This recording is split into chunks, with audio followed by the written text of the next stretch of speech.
Good afternoon, Ways and Means Committee. It is Thursday, February 26th, and we are picking back up an act relating to miscellaneous administrative and policy changes to the tax laws.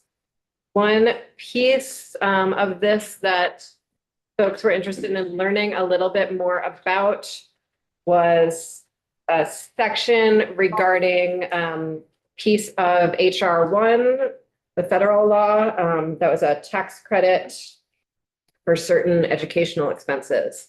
And so we have Jessica Levin, a national expert from the Education Law Center with us to tell us a little bit more about it.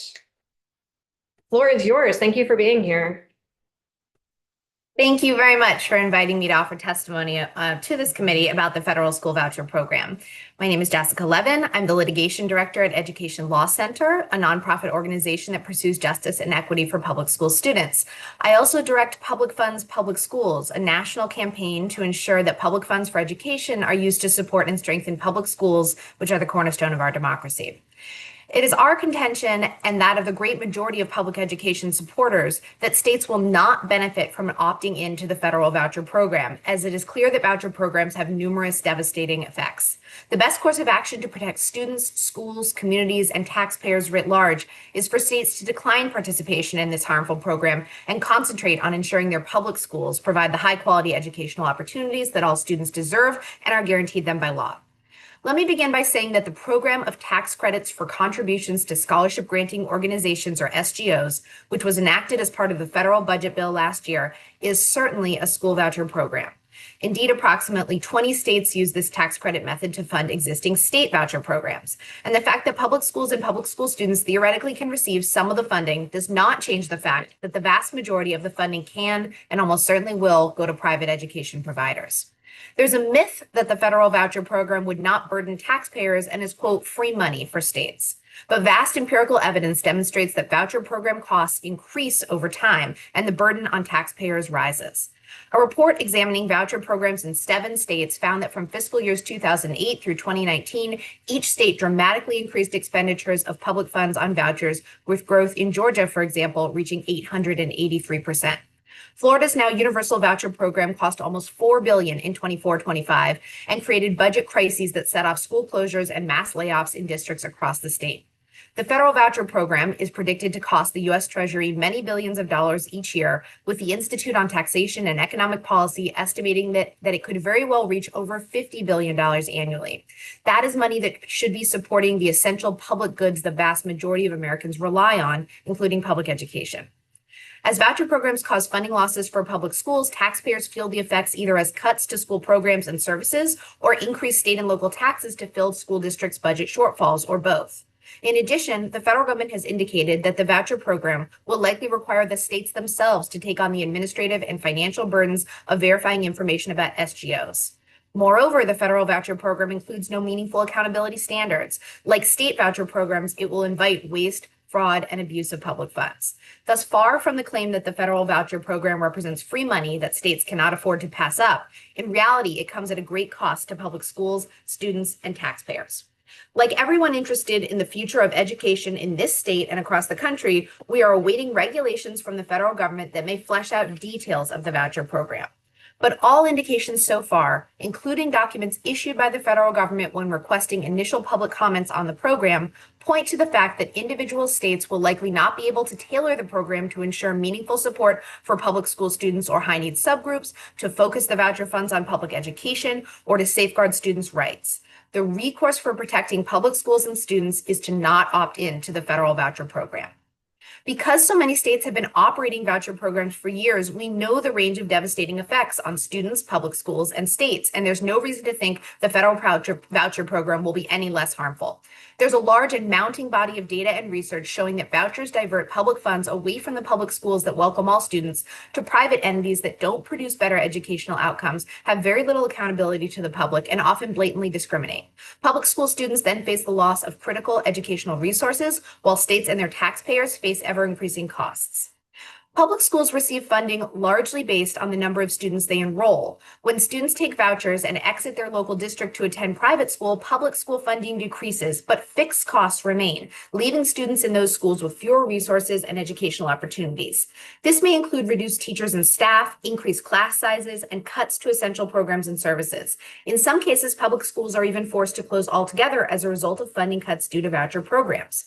What's more, because private schools often discriminate against higher need, more costly to educate students, these students become concentrated in public schools with fewer resources available to serve them. Of particular concern for Vermont is the danger that vouchers pose to rural public schools.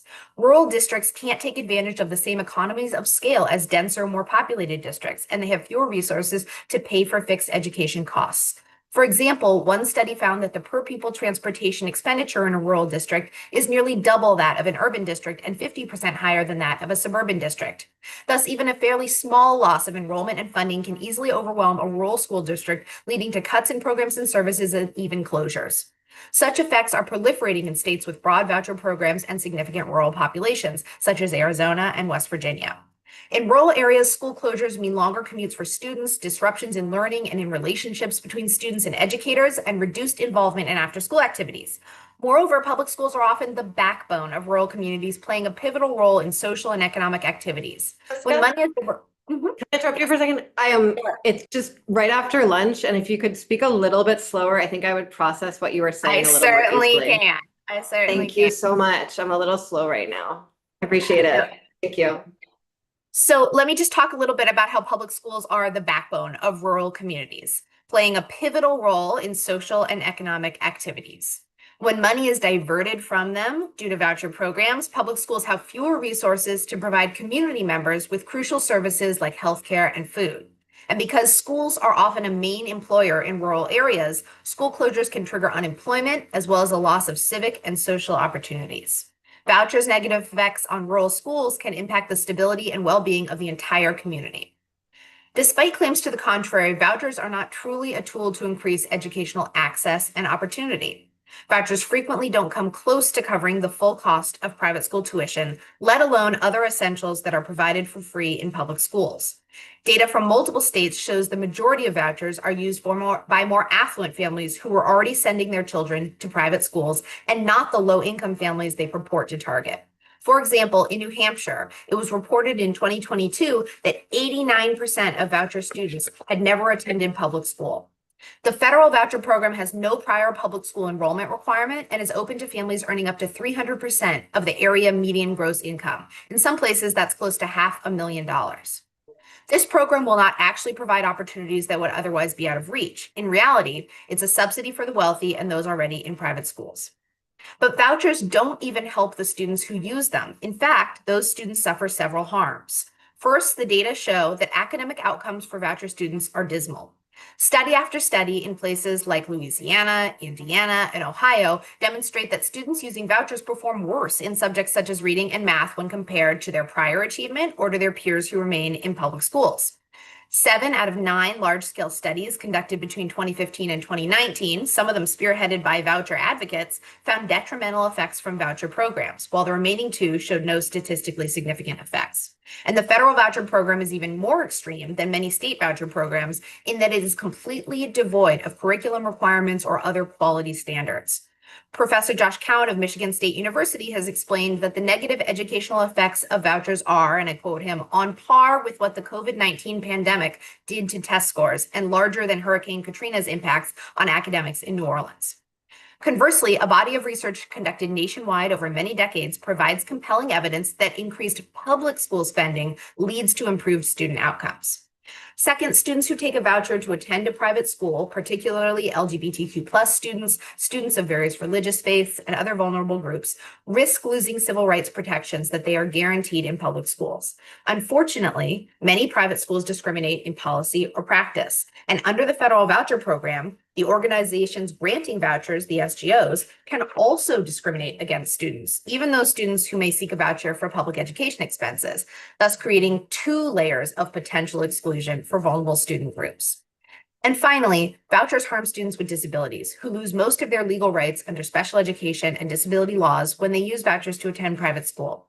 Voucher students with disabilities have no right to the specific programs and services they need to make educational progress, and they lose IDEA and Section 504 protections against unfair discipline and segregation from non-disabled peers. And parents lose their right to receive notification, provide input, and seek judicial remedies regarding their child's special education. Parents are often not made aware of the loss of these rights. A seminal GAO report found that 83% of those using vouchers specifically for students with disabilities were in a program that provided either no information or misinformation about changes in IDEA rights. So for all these reasons, states should not opt into the federal voucher program. Like all private education vouchers, the federal voucher program is part of a broader assault on public education and an effort to privatize this keystone common good underpinning American democracy. State and federal efforts should instead continue to support and adequately resource public schools, which serve the vast majority of students, and ensure these schools provide a high quality, equitable, and non-discriminatory education that's open to all children. And for more information on this, I encourage you to visit the Public Funds Public Schools website at pfps.org. And I really thank you for your time, and I welcome your questions. Thank you. Any questions from anyone on how the federal tax credit works? Representative Page, your Well, face is doing like you have a question. obviously, you have an opinion on the voucher program.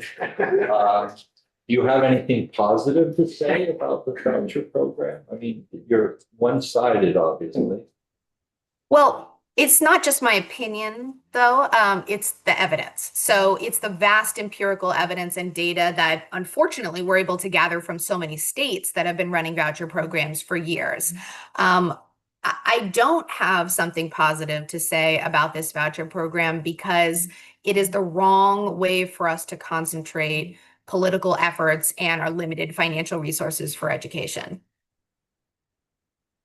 And this is a fairly new program, correct?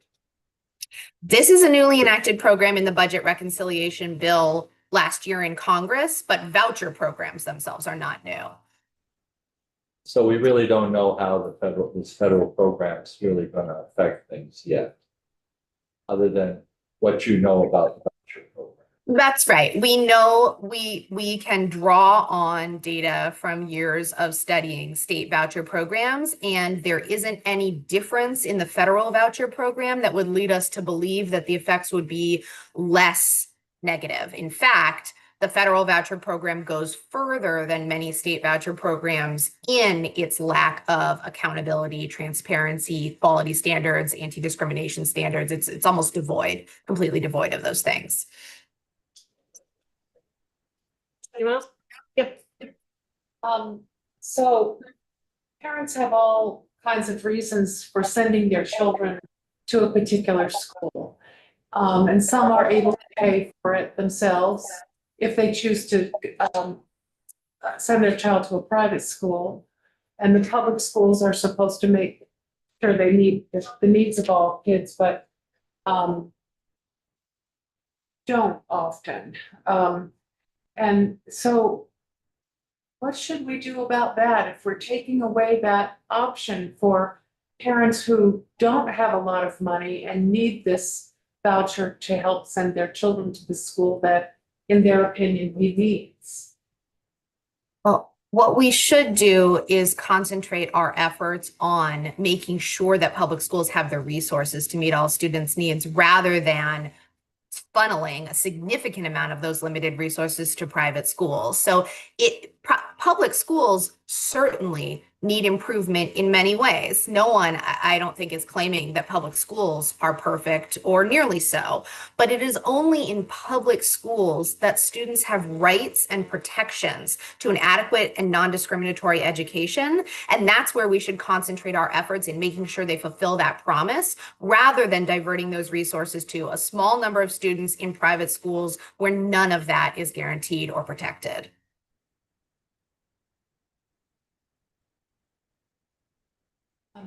Thanks.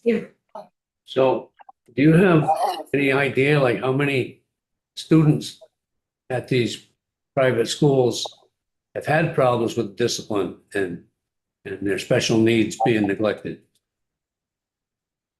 Well, I don't have numbers for you on it. We could look at a particular voucher program, but here is some of what I can tell you. I am also a special education attorney. I've represented many families in vindicating their students' special education rights. So I'm not at all disagreeing that that happens in public schools. Again, though, that's the only place these students have that right. Private schools, on the other hand, can and often do discriminate based on disability, either in admissions or in discipline or in just choosing not to provide special education services. There are also no discipline protections for students in private school, to answer the other part of your question. So in public school, again, we need to keep working to ensure that rights are vindicated, but public schools are the ones that have anti-bullying laws, student discipline protections, and due process protections for students in discipline, both students with disabilities and students in general education. So I guess I want to offer to the committee that we certainly do not have time nor jurisdiction to get into all of the consequences of public, private, and charter schools. Thankfully, we have another committee that focuses on that.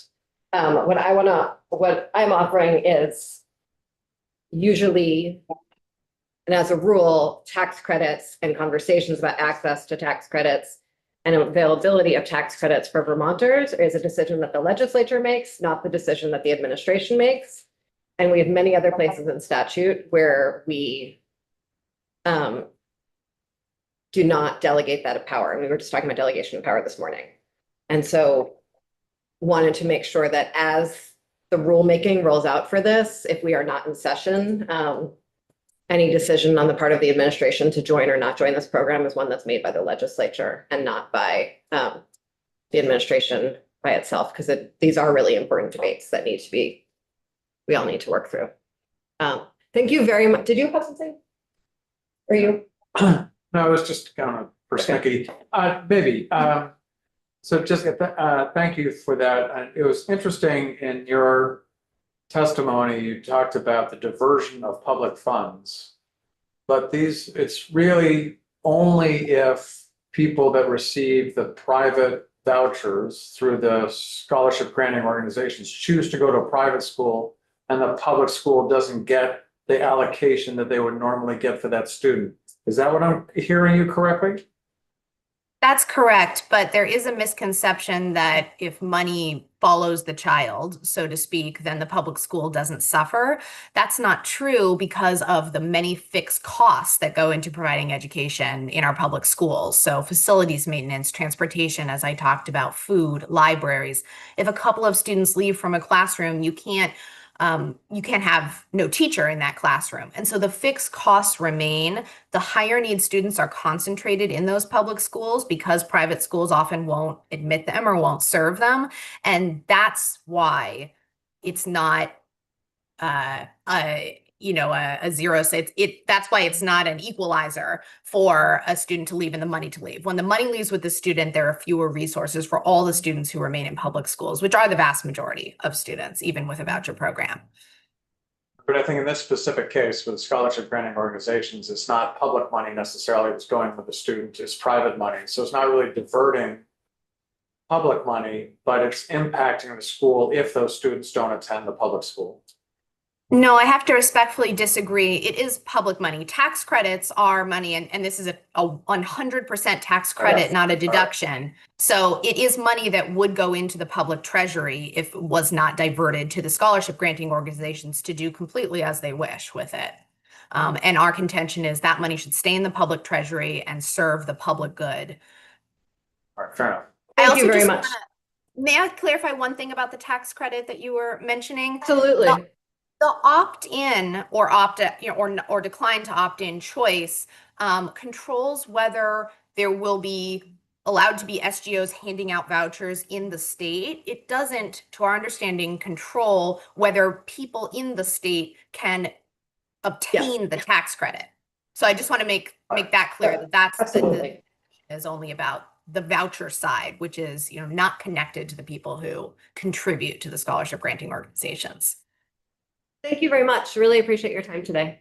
Thank you. So I think we're gonna start going through section by section of miscellaneous tax, which, as everyone knows, is fairly miscellaneous. Kirby, if you want to come join us, would love to close out sections that feel close outable and identify final witnesses we will need for that. Just say that this is a thing of art. Or start. You may say that to Kirby, absolutely. Appreciate Oh. this. I've like great skills at things like that, I so know, but it makes my life like. appreciate it. Um, Level of deep, Uh-huh. how's your level of deep? Waning a little bit, yeah. Hanging in there. So Kirby Keaton Legislative Council, we're here to review the miscellaneous tax bill draft 3.1. Would the chair like me to go through the summary or the bill itself? I think we've gone through the bill itself quite a bit, so let's start with the section by section, then we can go to the bill if we need it.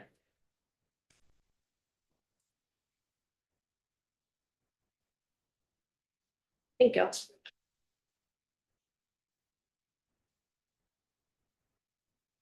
So you should see posted this updated version of the section by section summary.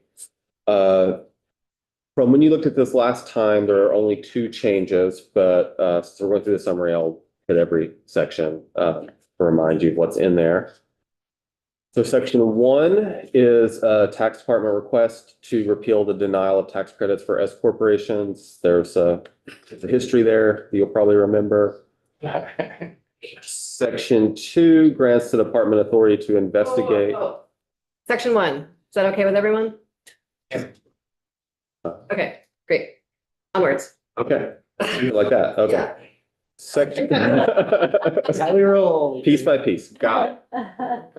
Number 2 is the giving the department the authority to investigate whether a bona fide landlord-tenant relationship exists for purposes of applying the higher property transfer tax rate. If you remember, a new high rate was created a couple of sessions ago, aimed at sales of second homes, except the way it's drafted, intentionally, not the drafter's fault.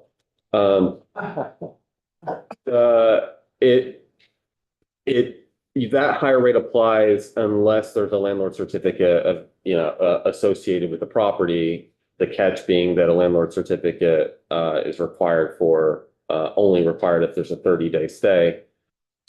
So there's been some instances where to avoid that higher rate, there's been some gaming. So basically what this language does is it lets the department look into the actual transaction to make sure that it was an actual bona fide landlord-tenant relationship happening and not just something set up on paper to avoid paying transfer tax. So the tax department requested this That's our request. in order to close a loophole. Mhm. That's okay with everyone? Yep. Yes. Okay. Sections 3 and 4,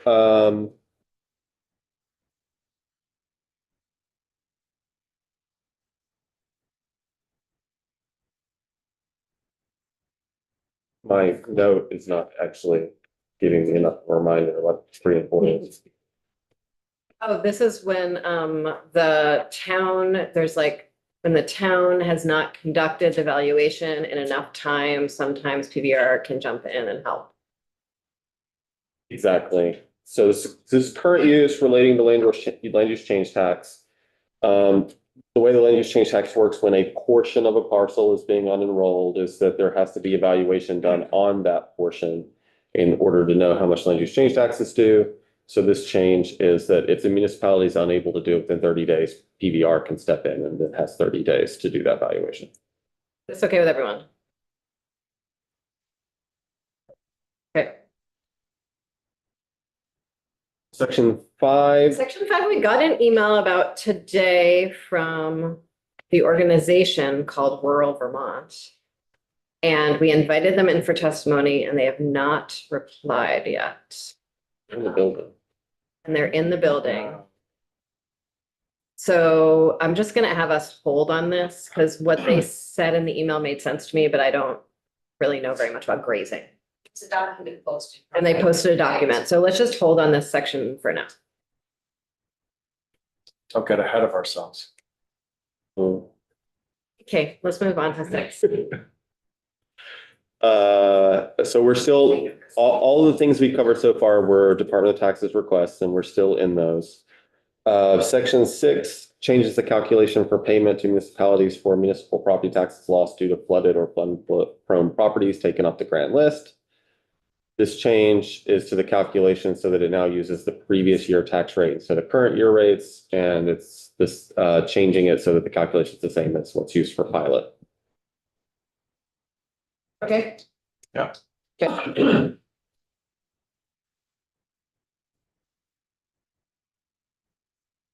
Section 7 adds provisions addressing cases where a communication service provider fails to submit an inventory to PVR for property valuation.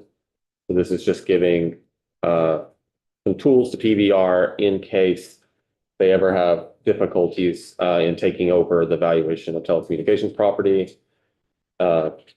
It's not based off anything that's happened. It's just something that could happen that they want to be prepared for.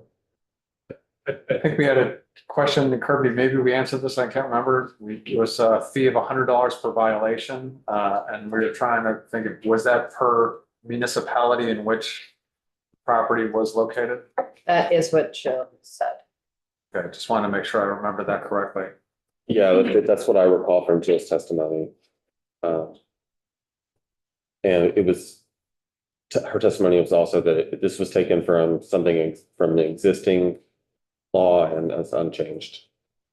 And she said that also that they are very good at submitting their inventory on time. And yes, that was my takeaway, was that she wasn't too concerned about having use.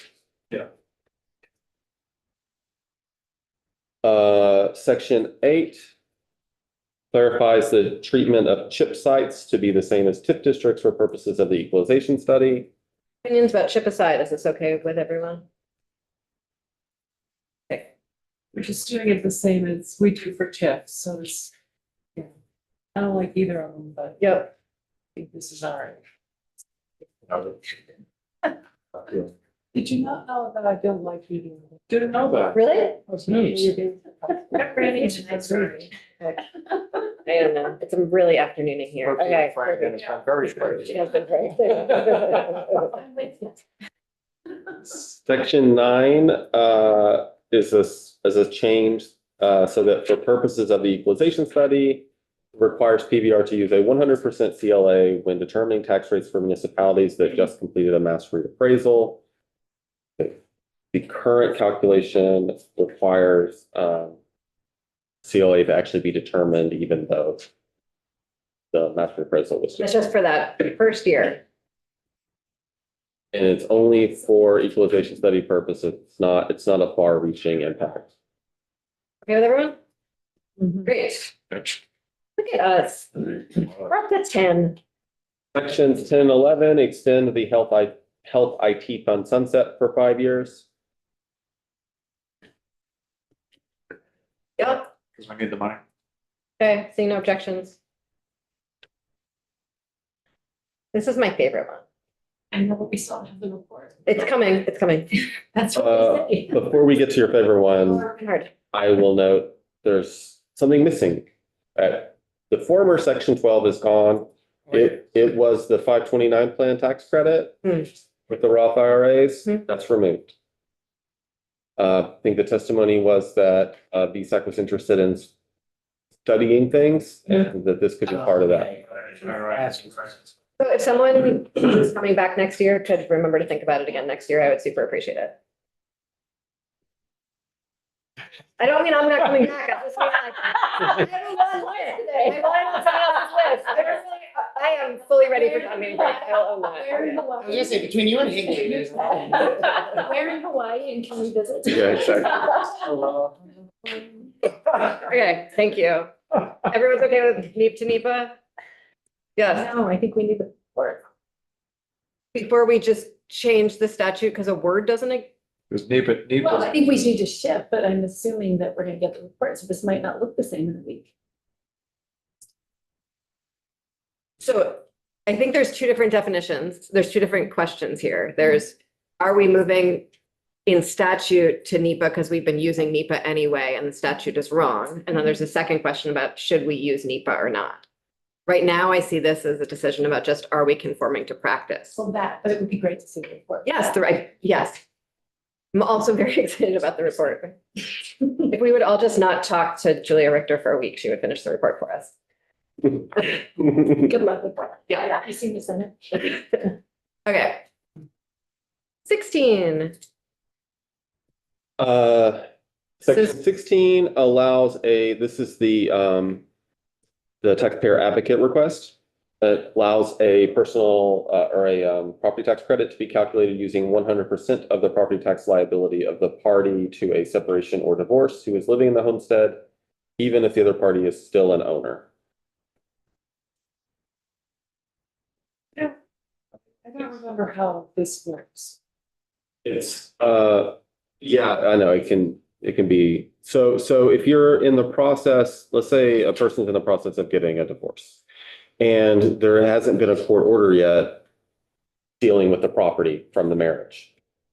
You could have a person living there who is only half owner, and the way that But they're living there by themselves. they're living there by themselves.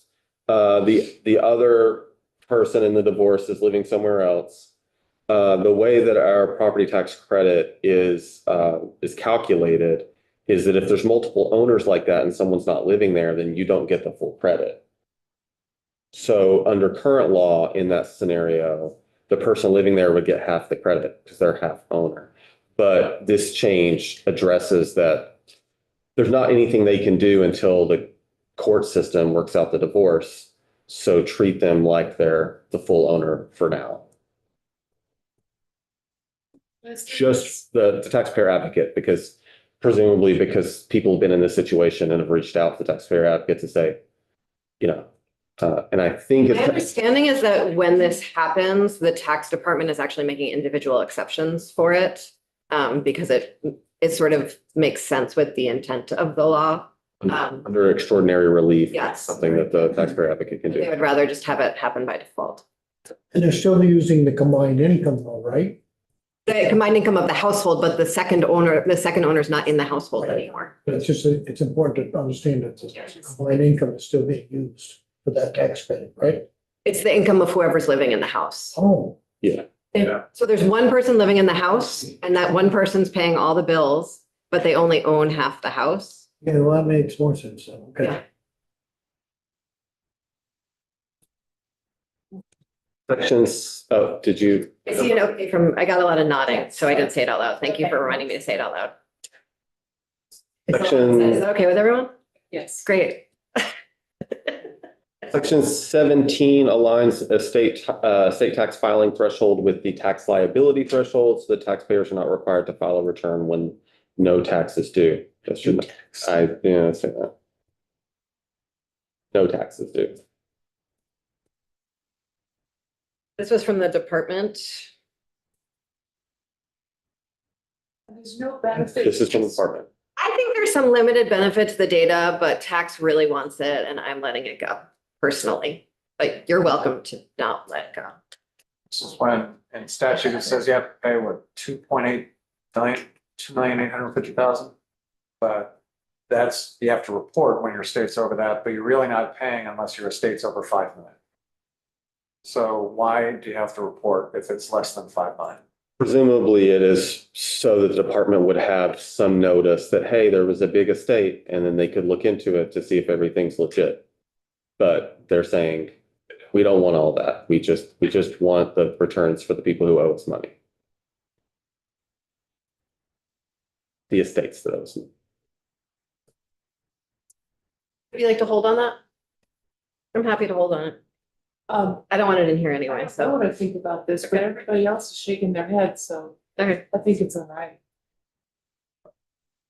They're nodding their heads or they're shaking their, Nodding. their heads. Okay, onwards. I just can't see, because I reminded myself this morning about reminding my people on town meeting day to file an income tax form, whether they made any money or not. Yep. because then they file out the income sensitivity. And there, lots of people are eligible for tax credit. Right, even though they didn't earn anything. And I was wondering, that's why I'm hesitating. Is there a benefit to these folks that, No. okay, forget it. That's a bunch of the states that do require, just from having settled the state and another state, like even the state that was in the red, like had to do a final All right, tax form. I'm gonna keep it open. Okay. Clearly, because I want to. Okay, onwards. Thank you for that help.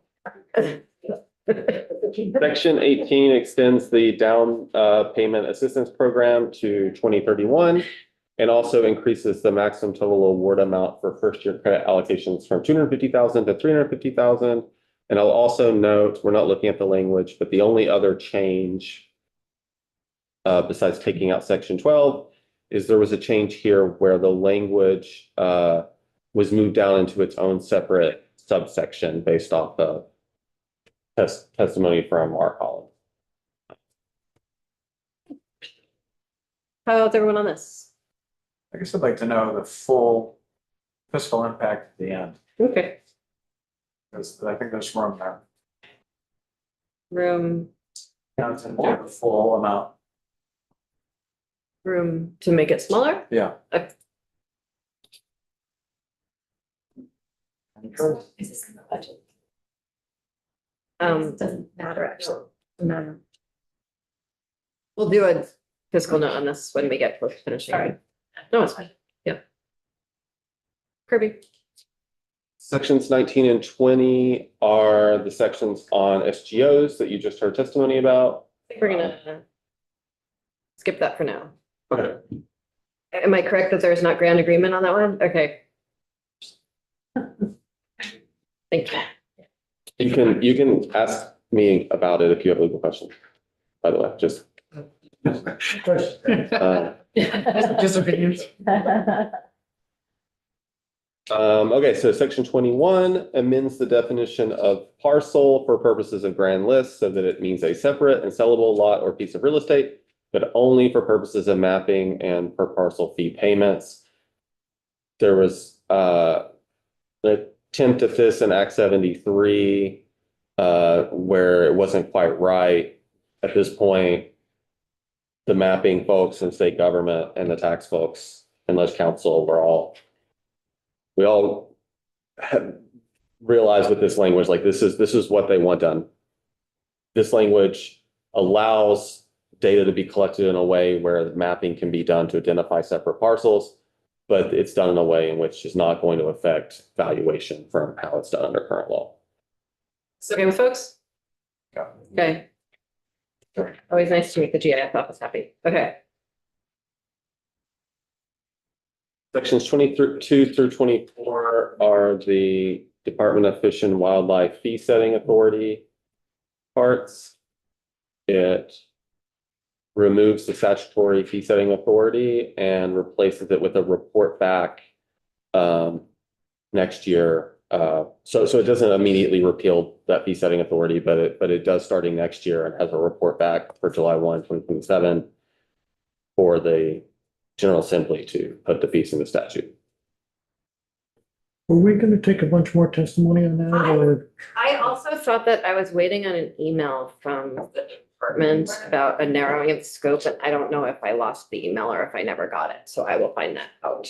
Another small note on this 3.1 version, there is something added there that was from Mike O'Grady where he wanted to put a citation to the rule itself. And so that change is made 3.1 so that you're aware.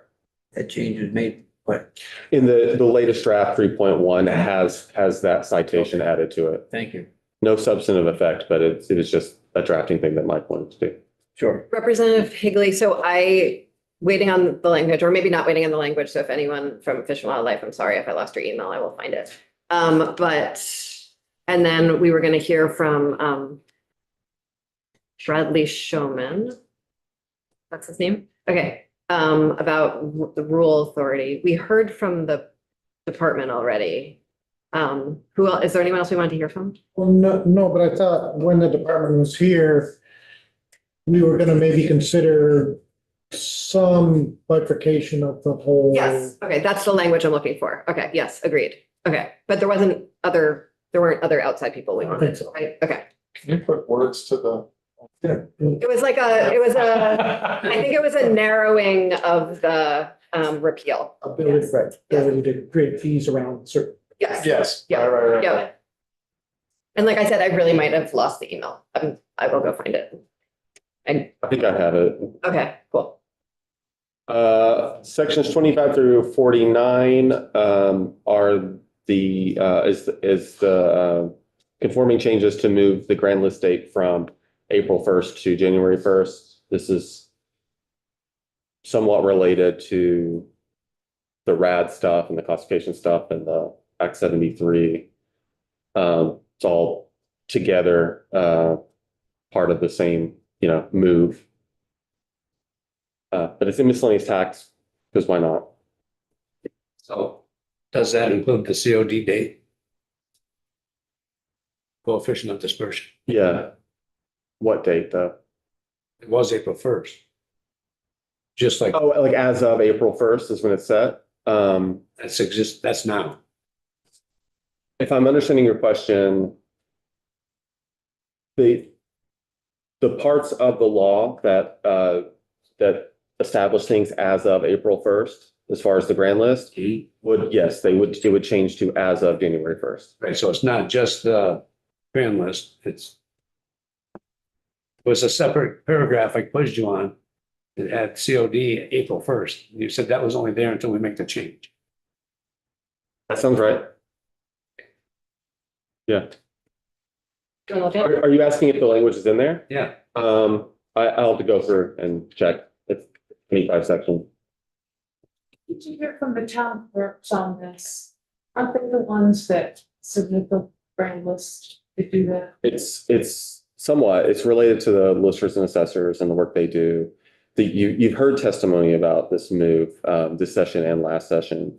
I haven't heard anyone oppose it. It's the substantive point of it is to give more time to do all of the processes that the listers and assessors and the Department of Taxes need to do on grand list work. It's basically giving more time, including a longer period of time to work out appeals that happen based on the evaluations that are done. If those evaluations are done on January 1, then that's a few extra months to work out any disagreement over the valuations.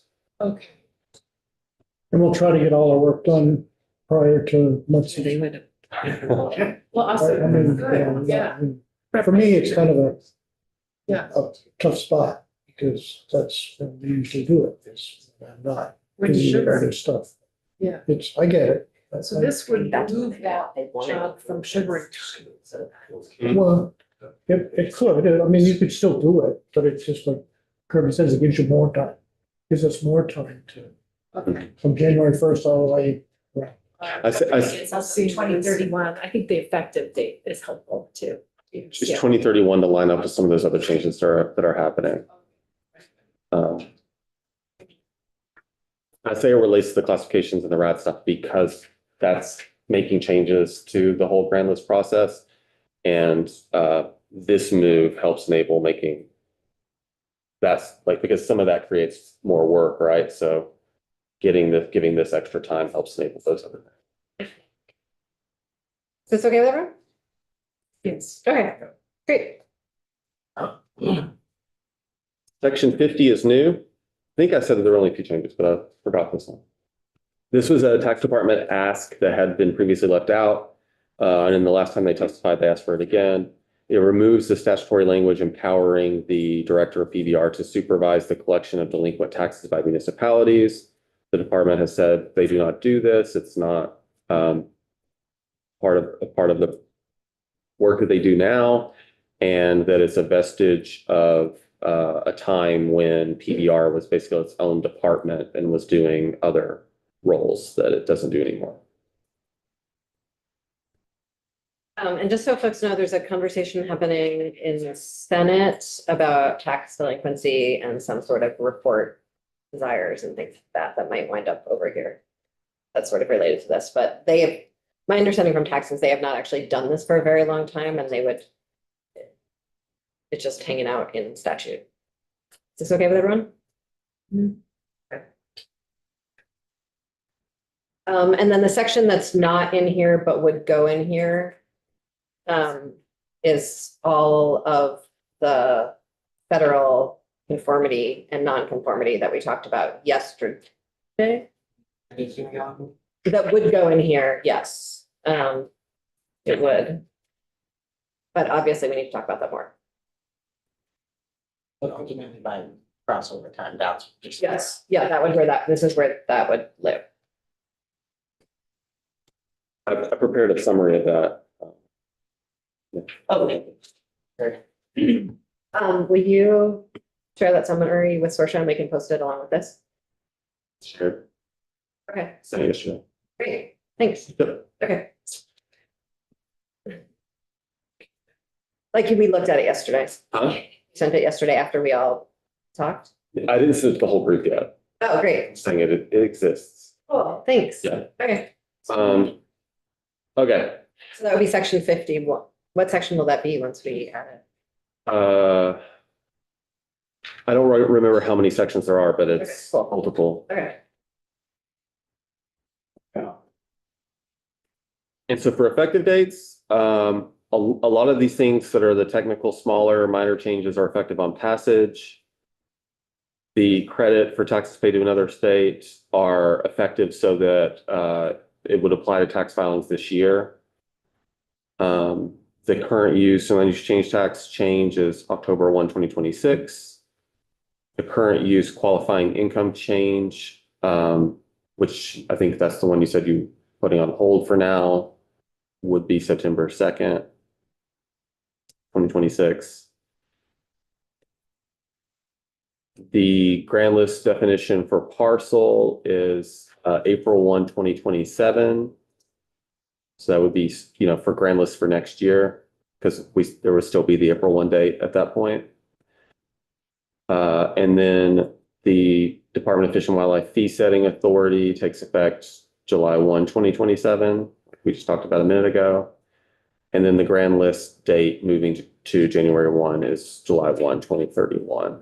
And we had talked about the department wanting to push some things back 2 years when it comes to RADs. I'm not sure whether that affects this or like whether the department would have an opinion on this date changing or not, but I've not heard that they do. I don't think they do, but they'll let us know. Yep. That'll look okay to everyone? Great. Oh, that was very satisfying. Thank you.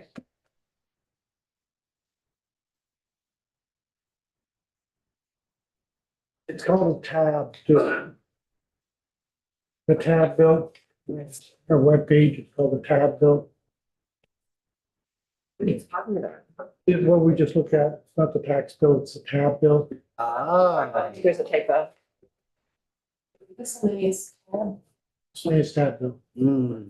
Is that it? Maybe we want to change it to tab bill. I think maybe by doing that, we could bring back tab.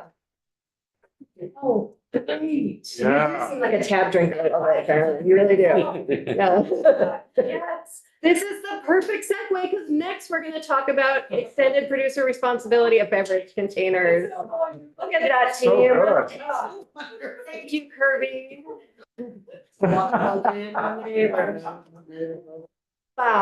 doesn't ever roll quite that well. Michael, would you like to join us? Yeah. Yes. Yeah. And I actually did not receive an updated set of language from the attorney at Fish and Wildlife, so I'm going to follow up on that. Oh. I did not lose an email in case anyone's wondering about me. I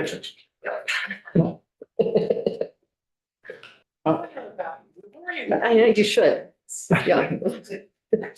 If she doesn't come back next year. Like. You started it. It's sort of like bad form to assume you'll be back, right? Just want to know why. It's not picked yet. That's what next week is for. Just gonna sit at home in Vermont, imagining my future in Hawaii.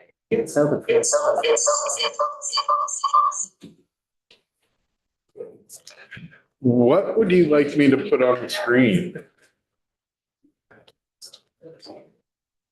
I think the whole, or the section, but I've honestly not looked at it yet. Michael, what do you think you put on the screen? It's considerably shorter than it was 2 years ago, but it's still 27 pages long. Let's start with the section by section. Okay. Um, Yep.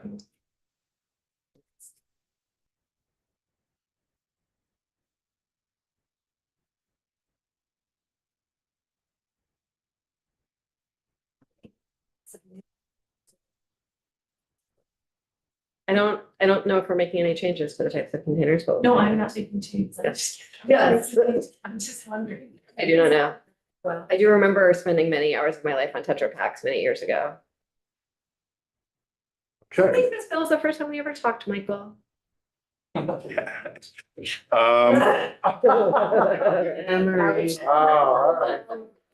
You told me not to try to define milk and you were right. I tried. You did it anyway. You were right. You were right. So this is Mike Grady with Ledge Council. I'll walk you through the section by section of H 915 as passed out of the Committee on Environment. This bill generally amends the beverage container redemption system to make some significant changes to the underlying chapter, but to also require that there be an extended producer responsibility program established by which the manufacturers and distributors of beverage containers subject to the bill set up a stewardship plan for the collection and management disposition of empty beverage containers. There are fiscal consequences, aspects of the bill. It does not raise the deposit on beverage containers. It does raise the handling fee that is paid to redemption centers, retailers who redeem for non-commingled beverage containers. It transfers from the Clean Water Fund to the Waste Management Assistance Fund for 4 years, money that would be available for grants to the stewardship organization for setting up the program, setting up the producer responsibility organization. Those are the big fiscal aspects of it. I'll let JFO address it in more detail. But moving through substantively, you're in Title 10 VSA Chapter 53. It's the chapter related to beverage redemption. There is a change to the definition of container, but there is no change to the scope of this program. Those of you who were around a couple of years ago, the program would have expanded in scope to pretty much every type of beverage container. That is not happening. It is still limited to those traditional beverages, beer, malt beverages, mineral waters, mixed wine, soda water, and carbonated soft drinks. So, but the definition of container is being amended to clarify that it's basically any type of material that contains one of the regulated beverages. There is going to be a size limitation for carbonated beverages. So those that are 3 liters or more would not be part of the program. It's just because the equipment cannot handle them. There is no size limitation for non-carbonated because they are not covered beverages. Non-carbonated beverages are not regulated by the program. There is a definition of distributor and manufacturer that I included on the section by section. They're not changing, but they're very important because that's who is going to set up this producer responsibility organization. So the distributors are those who engage in the sale of consumer products and containers to a dealer. And the manufacturer is every person bottling, canning, packing, or otherwise filling containers for sale with its beverages. Now, the deposit for beverage containers and for liquor is not changing. but there is a clarification to the deposit for beverage containers that aren't liquor. Right now, it says the deposit is of not less than 5 cents, which confuses people and thinks that it gives A&R the ability to raise the deposit on their own. So that language of not less than is being struck, and now the deposit is clearly just 5 cents for beverage containers that aren't liquor. Now, the handling fee, does everyone know what the handling fee is? Okay. So when a consumer goes to buy a beverage container subject to the deposit, they pay the retailer the 5 cent for the beverage container. The retailer has already paid the manufacturer, the distributor, 5 cents for that. When the consumer comes back to get their deposit, they get their 5 cents back. The retailer or redemption center takes the container back. When the manufacturer or distributor comes to pick up that container, they pay the retailer the 5 cents that the retailer gave the consumer, plus 3.5 cents for certain types of containers and 4 cents for another type of container. That's current law. And 3.5 cents is for those containers that are part of a commingling program. It's basically this program where you agree that your containers can be mixed in with other brands and manufacturers' containers, and they will be sorted out later. If you've heard of Tomra, Tomra's the company that runs the commingling program. If you're not a commingled program, that's when your redemption center, your retailer has to pick out each brand and separate it and sort it from each other so that each manufacturer, distributor who's not part of that commingling program comes and picks it up. To enhance or incentivize manufacturers participating in a commingled program, which reduces the number of sorts, reduces expense, time, etc. The commingling, the handling fee for non-commingled containers is being increased from 4 to 5 cents. Beverage deposit stays the same. Consumers aren't being charged anything additional, but the redemption centers are getting an increased fee for the non-commingled. Paid by the distributor, paid by who? Paid by the distributor. Or the manufacturer, depending on who's the one engaged with the redemption center. But when this producer responsibility organization is set up and a stewardship plan is implemented, that handling fee is going to go away because the producer responsibility organization is going to negotiate compensation with the redemption centers that are part of its program. And I'll talk about that more in a little bit, but the handling fee ultimately goes away. Is it tax money? Where'd that 5 cents come from? It comes from the manufacturer. The 5 cents, the deposit is, that's right, that's your money. Okay. The 5 cents being paid for the redemption of the non-commingled, that comes from the distributor or the manufacturer. They recoup it through costs, but yes, it's their responsibility to pay the handling fee. Okay, and so it's not Vermont taxpayer money. It's not revenue. Not revenue, thank you, good. So, can we do that?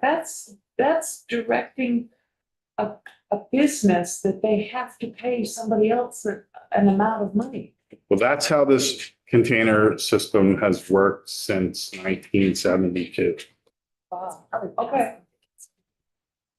So, Great, we could. Sense moving around. yeah. And the SG, it's one of the first things I learned in 34. Yep. We'll talk about the sheets in a minute. All right. I'm calling them the unclaimed beverage container deposits. Some people can't understand me when I say sheets. I would though. So, Under section 1523, there's requirements for the manufacturer distributor to pick up, and they cannot refuse to pick up, although there are a couple of exemptions for retailers and redemption centers. If they're small, less than 5,000 square feet, and there's a stewardship plan in place, they can refuse to redeem. And if you're a manufacturer that's selling directly to the consumer and your location is less than 5,000 square feet, you can refuse to redeem. There are requirements for labeling beverages that are subject to the deposit. They're being tweaked a little bit. I don't know if you've seen, there's a lot of aluminum bottles being produced these days, and it's hard to put all the label information that's required on top of an aluminum bottle. So they're allowing that label information to go on the side of the container or other place that A&R approves that information to be placed. And in addition, to make sorting easier and to make the PRO ultimately much easier to implement, every container will need a UPC code and barcode in order to be sold in the state. So it can be scanned either by equipment or by a location redemption center. Now, section 1527, it looks like it's all new language, and it is all new language, but it's not an all new requirement. So liquor redemption is run by the Department of Liquor and Lottery. How they run their program is not transparent in statute. So this puts the transparency, the requirements that they use to implement their program in statute. It doesn't change anything. The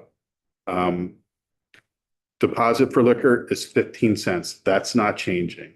The handling fee for liquor containers is 3.5 cents. That is not changing. The retailer cannot refuse to redeem liquor containers if they're selling them. And DLL, who runs the collection, cannot refuse to pick up the liquor container, refund the value, or pay the handling fee. Now, one thing that the bill does that is new for liquor, it allows them to effectively coordinate and negotiate with the PRO. Once the PRO's plan is up and it has all the collection system that it's required to have under the plan, will it make sense for DLL to negotiate with the PRO to collect liquor bottles for DLL? So instead of DLL running its own separate program of collection and disposition and management, does DLL just negotiate with the PRO to do that for the state? And so that's authority. It's not mandatory. It's just discretionary authority that DLL would have. DLL needs to report to A&R annually the tonnage that it collects and whether it's meeting redemption rates.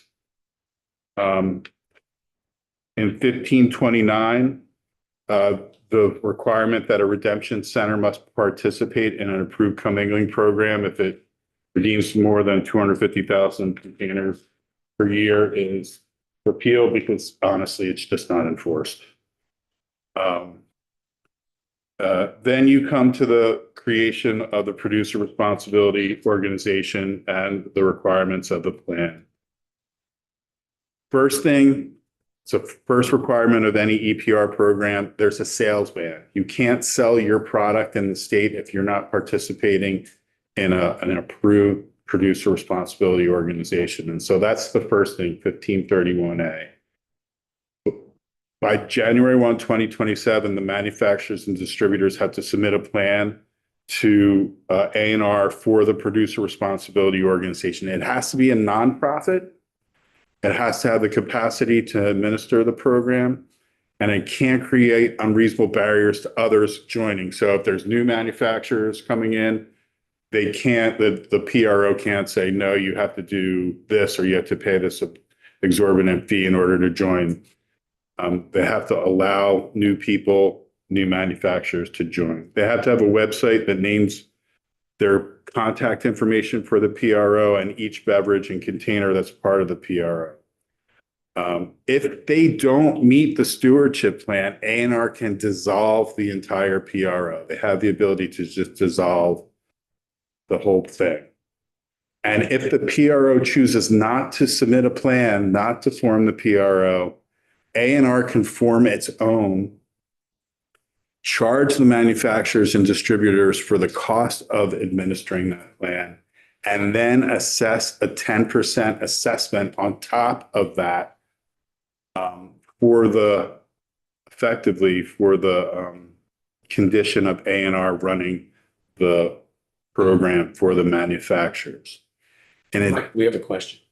Just a quick question. I may be misunderstanding this, but it says a manufacturer shall apply to the secretary to form a PRO. So the manufacturer is a company, right? yes. But the PRO is a nonprofit. How does that governance work with this related? Well, basically what happens, and I'll use, I'll use Connecticut. They just formed an extended producer responsibility program for tires.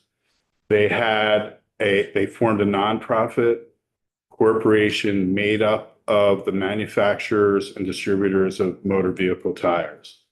And from those members, they formed a board that represented those manufacturers and distributors. And then they spun off subsidiary just for Connecticut because they contemplate that more states will do this. They're going to have to insulate themselves from liability on a national level. They have the national PRO, and then they have the state-specific subsidiary. And so you could see something similar to that, where the board is formed by the members of the PRO. And with that, are those PROs likely to be multi-state nonprofits? There are some other states that are moving towards either full packaging, extended producer responsibility programs, or ones for beverage containers. I mean, it's possible that they do that. And what, in those examples, is any chance PRO forms and then contracts with an existing distributor to carry out their work? Is that how it happens? But we've got to get to the requirements of the plan, and you had to see what's in the plan. And so the contractor, say it is Tomra, the one that's already doing the commingling program, they're going to have to meet all those requirements. So that is a possibility, yes. So let's just move to the minimum requirements for the plan. They have to submit a plan by April 1 of 2028, and it has specific mandatory requirements. First is convenience. It has to ensure that consumers have convenient redemption. And that means at least 3 points of redemption per county, at least one of which provides an immediate return of deposit to a consumer.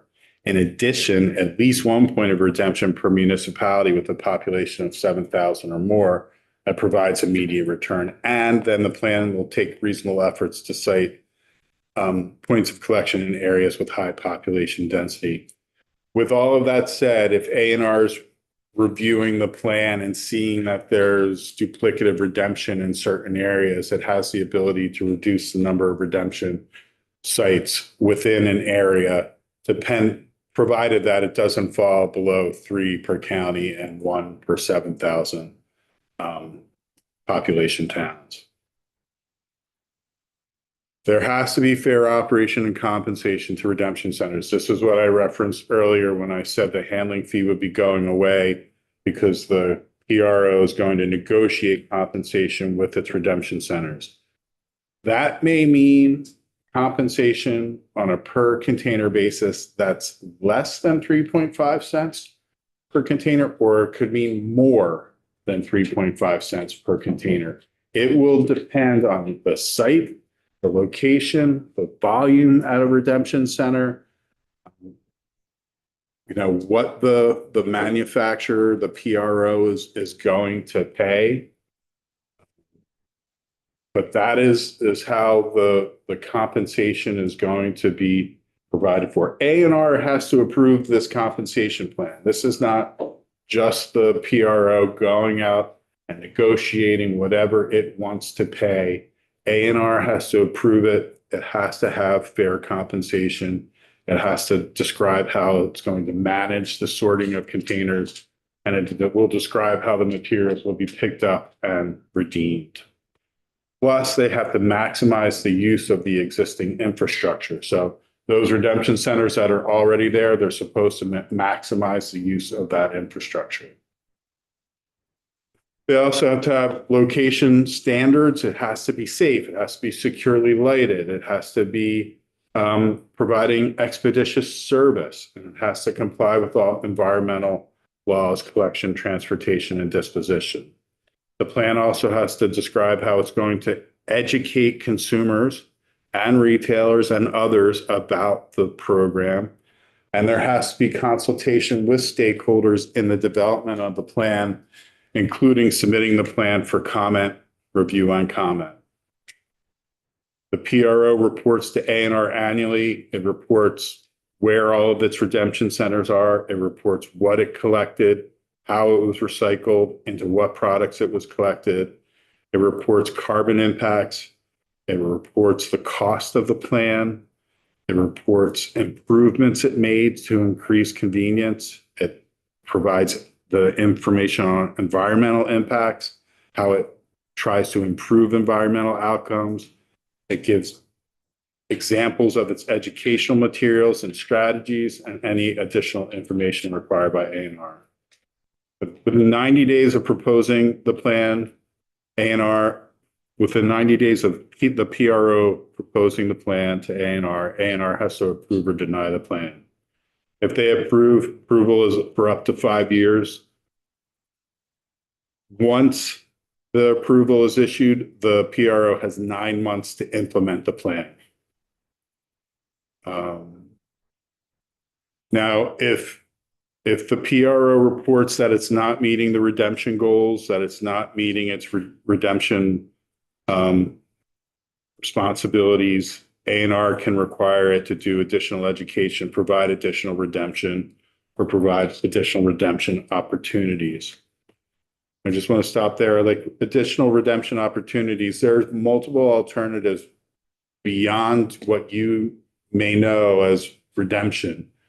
And so there's different machines, there's different ways that you can just do a bag drop and have that scanned and you get an invoice. And so there's different opportunities than just your local redemption center that you know well. With every EPR program, there's 2 audits.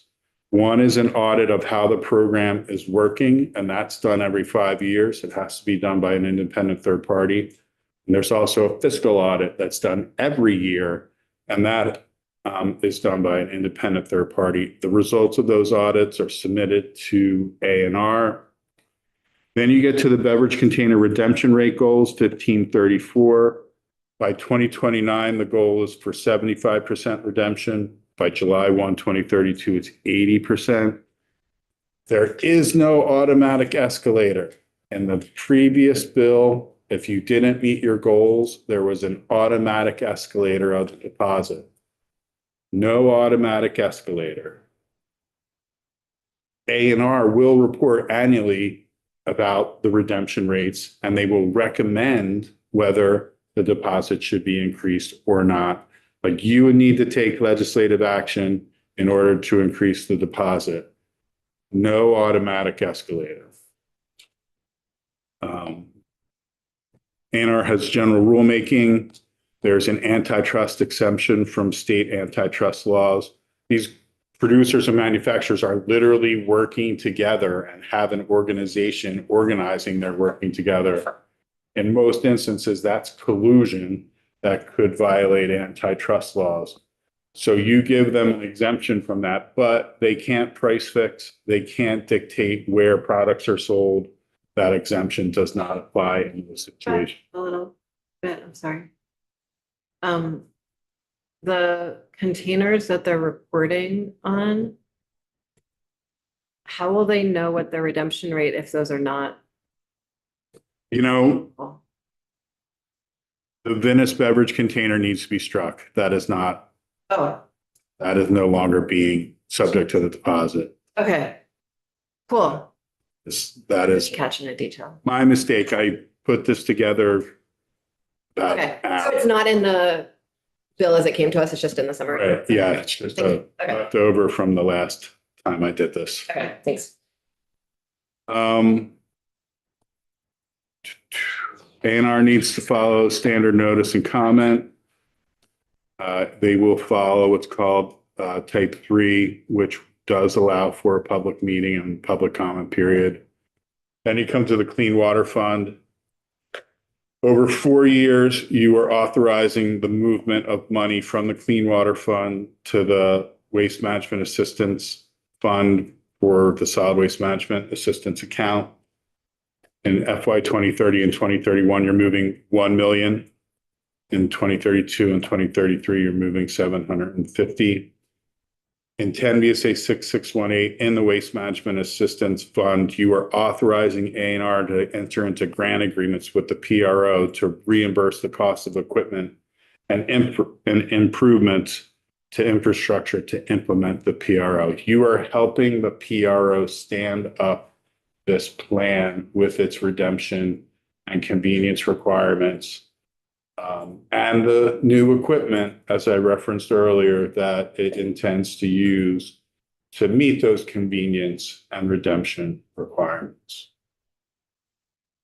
And then Section 6 just repeals the requirement that A&R certify redemption centers, because once the PRO is up, the PRO is going to be negotiating with its redemption centers and who's going to do redemption. A&R doesn't want to be involved in that. And then the act takes effect July 1, 2026, but the other dates, the important dates for implementation are built into the bill, including timeframes based on when A&R approves the plan. I have a very straightforward question for you.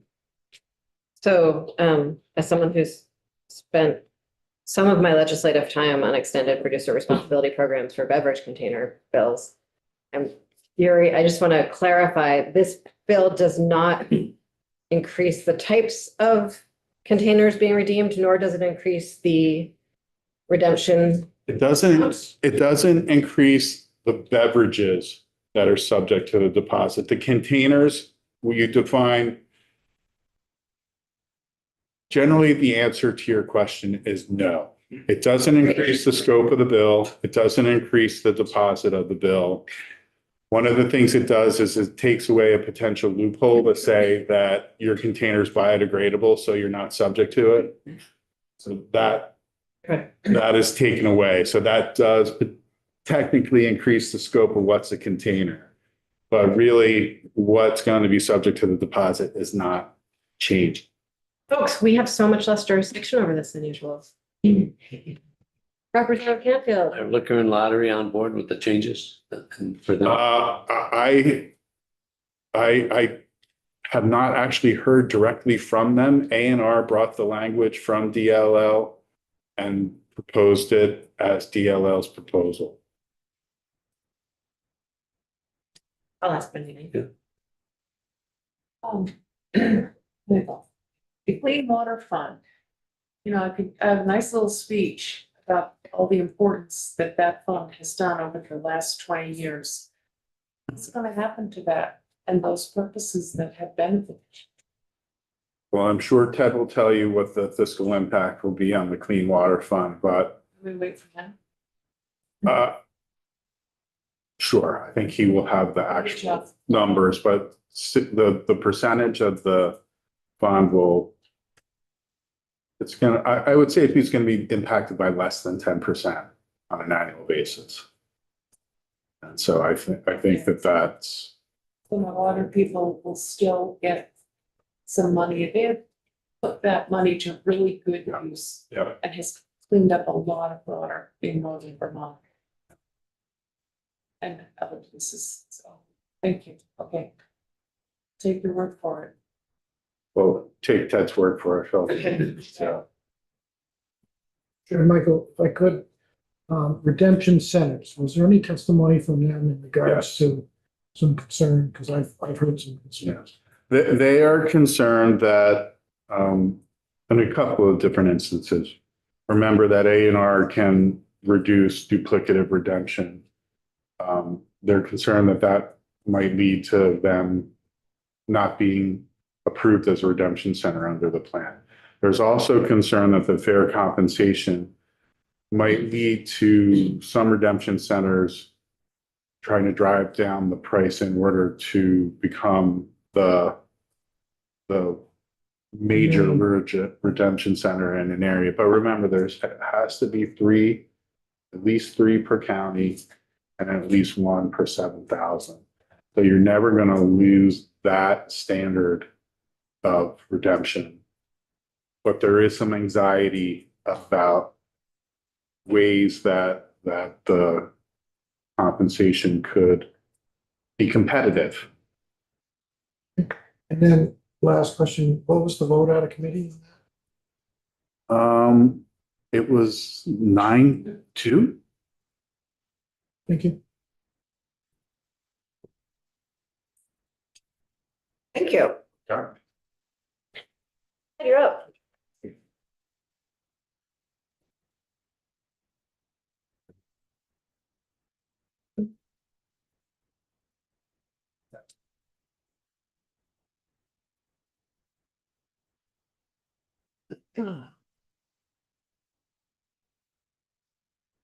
Hello, everyone. Ted Barnett, Joint Fiscal Office.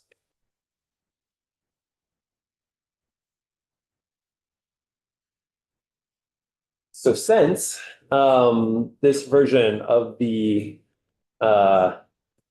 Extended Producer Responsibility Program for Beverage Containers bill does not dramatically or does not really change the scope of beverages that are subject to deposits and that regime. The main fiscal impact is the transfers of money from the Clean Water Fund to the Waste Management Assistance Fund in years 2030 through 2033. The first 2 years, 2030 and 2031, up to $1 million could be transferred from the Clean Water Fund.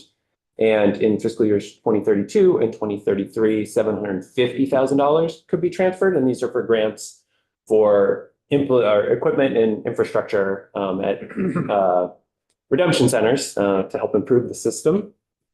I will note that the $3.5 million that would be transferred that could be transferred over those 4 fiscal years means less money in the Clean Water Fund. I will talk a little bit later about the overall magnitude of the Clean Water Fund and how this fits into it. It is, as Mike O'Grady said, relatively small compared to the scope of the fund, but yes, you're reducing the amount of resources in that fund to pay for clean water projects.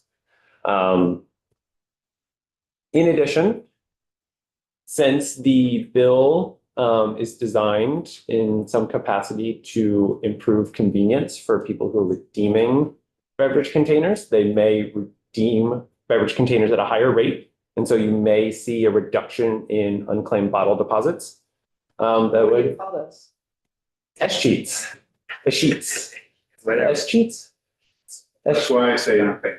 Unclaimed bottle deposits, all right. I've only read that word many, many times, but I've never said it aloud. Yes, until now. So S-cheats. And so yes, those could reducing the amount of money to the Clean Water Fund. I will say that following A&R had a contractor produce a report on modeling different versions of producer responsibility programs. They didn't model any changes in redemption rates. I am following in that tradition. I think it's very hard to understand whether more convenience translates to greater redemption. And so leaving that alone for now. So on that score, can you point to any other jurisdictions, any other states where the redemption rates may be different than what we experience because things are more convenient? That's a good question. I know Maine has expanded their operation. So I'll take a look and see how redemption rates have increased, and I'll provide that information to y'all. There's probably there's an upper limit as to what the redemption rate would ever be.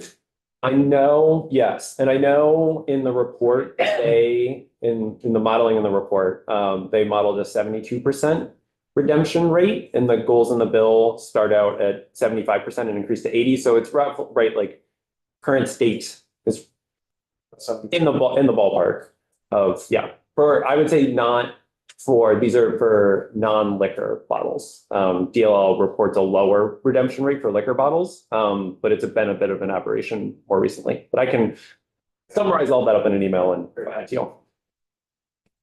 Representative Muslin. Yeah, just briefly, thank you. On behalf of constituents who are concerned about redemption rates and various other sorts of stuff, I would just reemphasize from Charlie's question. I've heard a lot of concerns about adding this and adding that, all kinds of things, which I guess the committee looked at and decided it's not. I could just use contemporary language. Thank you. I will also note, this is less of your jurisdiction, but for the two state agencies that are implicated in the system, there would be, right, for A&R, depending on the version of producer responsibility organization that does come to fruition, A&R would be able to get reimbursed for their costs, and it would be different depending on whether a manufacturer-led producer responsibility program or organization is implementing the general system versus whether they're doing that implementation and oversight. So do want to note, but they are able to, as part of their budget process, receive reimbursement for those costs, and we don't know what they are yet. I did email a little bit with the Department of Liquor and Lottery about how they look at potential changes in the bill. They don't see very much, but if the newly formed producer responsibility organization is able to provide services, they currently contract with a vendor to work with redemption centers and manage liquor bottles. If the newly formed producer responsibility organization is able to do that more cheaply, they may be able to realize some cost savings. I do have some general information on unclaimed bottle deposits and the overall sources of revenue for the Clean Water Fund if the committee would like to hear it, or it could just be for reference in the fiscal note. Okay. So this is, generally speaking, SG revenue, annual SG revenue is between $3.5, $4.3 million, about $4 million per year. Within the Clean Water Fund revenue sources, so it's one of four. There's the Clean Water surcharge or the property transfer tax. They are receiving some interest income on the fund, SGs, and then the meals and rooms tax. The Clean Water surcharge and meals and rooms tax revenue is much larger than our SG revenue. In total, these four revenue sources, as built into the draft clean water budget for fiscal year 27, are estimated to generate $31.7 million. Various clean water projects also receive funding from the capital bill, and that amount is $10 million in the capital bill that's been enacted. And so in total, with some one-time funds that they haven't spent down from the pandemic, the draft clean water budget is $45.2 million in fiscal year 27. So framing the $1 million or $750,000 that is transferred out would be even smaller than 10% of that total. How have the other sources grown over time? Good question. Meals and rooms, right? Like the meals and rooms percentage had the trajectory of crashing after the pandemic and then responding really strong. The clean water surcharge is slightly, if you remember in Act 181, there were adjustments to the clean water surcharge rate from 0.2 to 0.22%. It is slightly higher than that change was designed to be revenue neutral. It is performing a little bit better than that revenue neutral estimation, and in line with a relatively strong real estate market. Those revenues have been strong. So for the Clean Water Fund more broadly, they received a lot of revenue post-pandemic. Meals and Rooms recovered. The real estate market was really strong. They're receiving a lot of pandemic era funding. And so they were carrying forward a lot of one-time revenue to expand their pot. I will note, though, that their draft budget in fiscal year 2027 is below the statutory goal of $50 to $60 million spent on clean water projects annually.